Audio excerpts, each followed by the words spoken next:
An 11-year-old boy asked if he could go out on his bike. His mother said yes. She never saw him again. Portugal, 1998. Lousada, a quiet town in the north of the country. A Wednesday afternoon like any other. Rui Pedro Teixeira Mendonça walked out his front door at 2 in the afternoon. He never came back. The man who was with him that afternoon was tried. He was convicted. He served his sentence. He was released. And he never said where Rui Pedro went. More than 25 years later, the family is still waiting for an answer. The police declared him presumed dead, but his body was never found. This is Zero Trace Noir, where the trail ends, the investigation begins. To understand the disappearance of Rui Pedro, you first need to understand who he was. Rui Pedro was 11 years old. He was the son of Manuel Mendonça and Filomena Teixeira, a working-class couple from Lousada, a town in northern Portugal. A simple family, a neighborhood family, with a life built around their children and their work. It was Wednesday, March 4th, 1998. Around 2 in the afternoon, Rui Pedro asked his mother if he could go out on his bike. Filomena said yes. She told him to stay close to home. What she did not know was that Rui Pedro had a plan for that afternoon, a plan that involved an adult man he called his friend. Afonso Dias was 22 years old. He was a neighbor from the area, friendly, always willing to hang around with younger kids. Rui Pedro's parents did not like the friendship. Afonso was too old, strange in ways that were hard to explain. But Rui Pedro insisted, and that afternoon he went out. At 5 o'clock, Rui Pedro's tutor called the house. The boy had not shown up for his lesson. The family started searching. The police were called.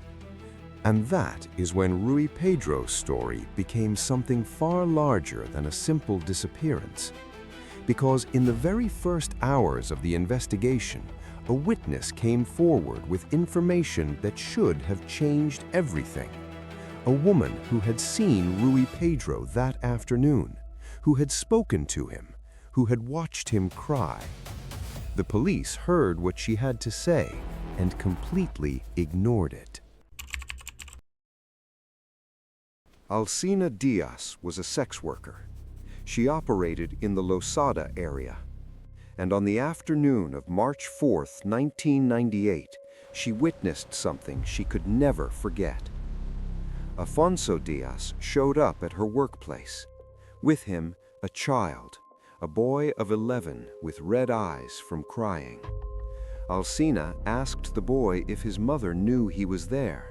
The boy said no. She tried to calm him down. She asked his name. She tried to understand what was happening. Rui Pedro got into Afonso Dias's car and left. That was the last confirmed sighting of him alive. Alcina Dias tried to give her testimony to the police. She told them what she had seen over and over again. She described the boy. She described Afonso. The police took note and did nothing.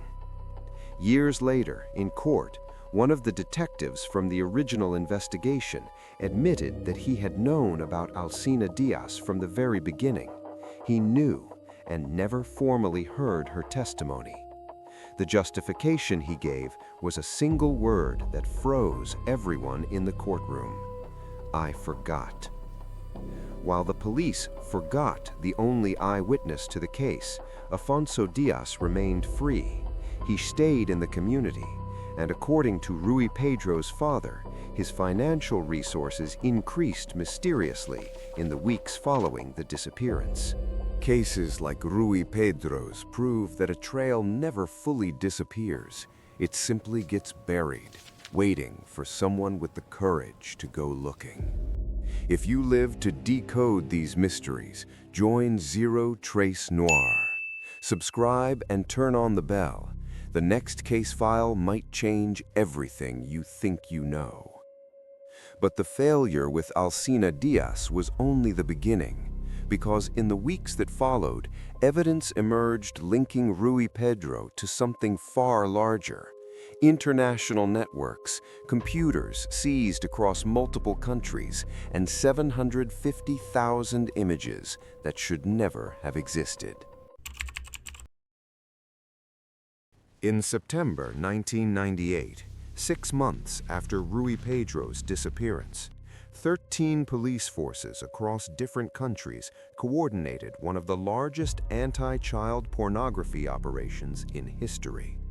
Operation Cathedral resulted in the seizure of 750,000 images and videos, material representing 1,263 children from around the world.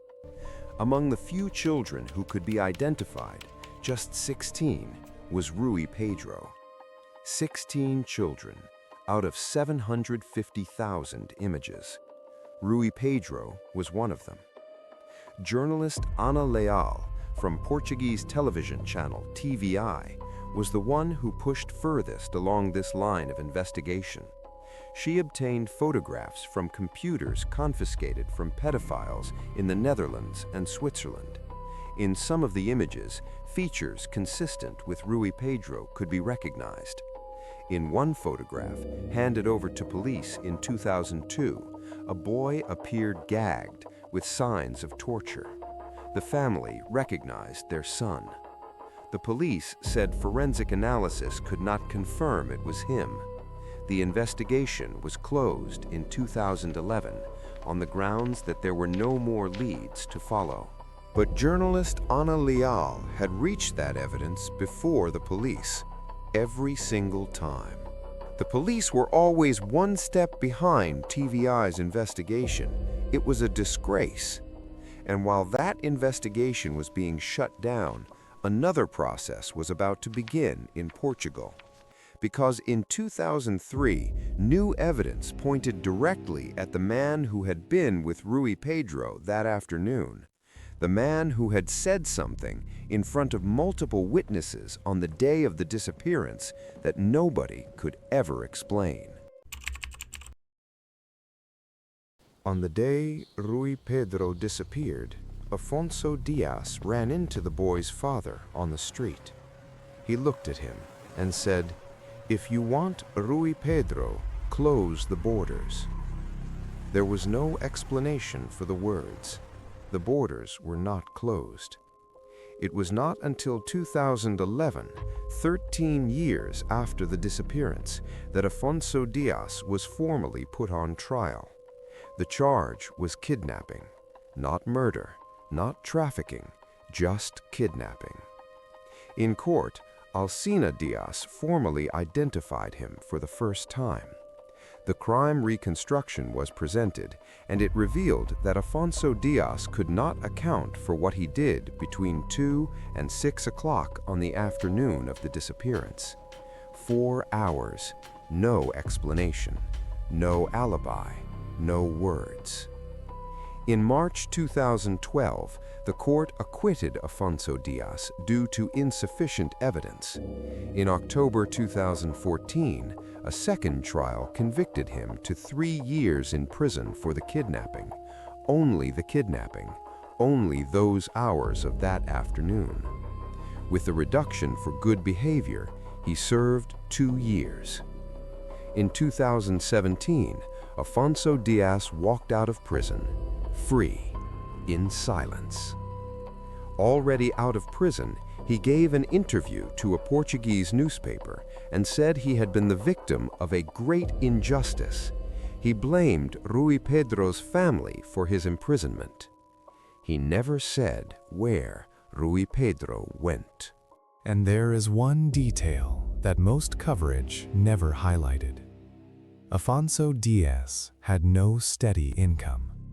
He never explained where the money came from after the disappearance.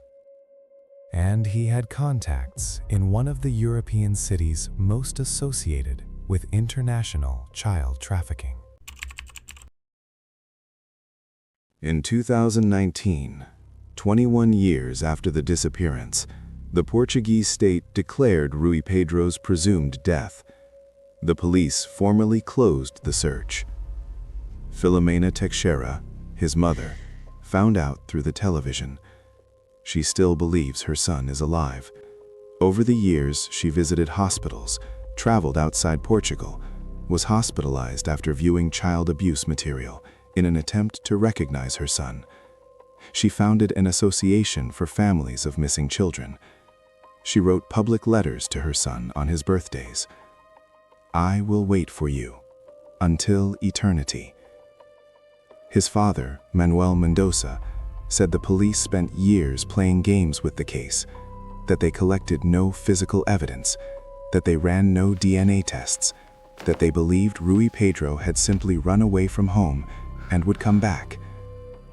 An 11-year-old boy who would just come back.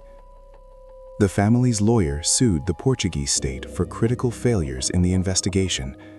In court, it was proven that police had known about Alcina Diaz from day one, that Afonso Diaz's car was never examined, that Rui Pedro's bicycle disappeared before it could be analyzed as evidence. One detective admitted in court that he had lied to the press. Another said he had simply forgotten to hear the only eyewitness. The judicial police were incompetent from the start. This case was handled terribly.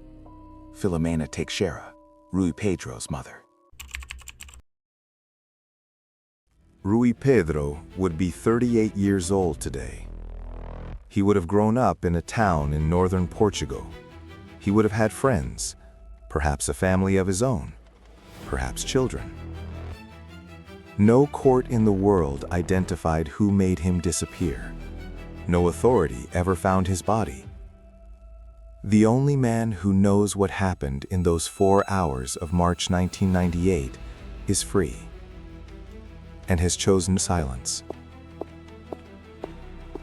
Rui Pedro's trail was erased by human hands, by the hands of whoever took him, by the hands of those who failed to investigate, by the hands of a system that decided a boy from a working-class neighborhood did not deserve the same effort given to other cases. If this story disturbed you, share it. Not to glorify the crime, but because Rui Pedro deserves to be remembered. Not as a number, not as a closed case, but as a child who had a name. This was Zero Trace Noir. Where the trail ends, the investigation begins.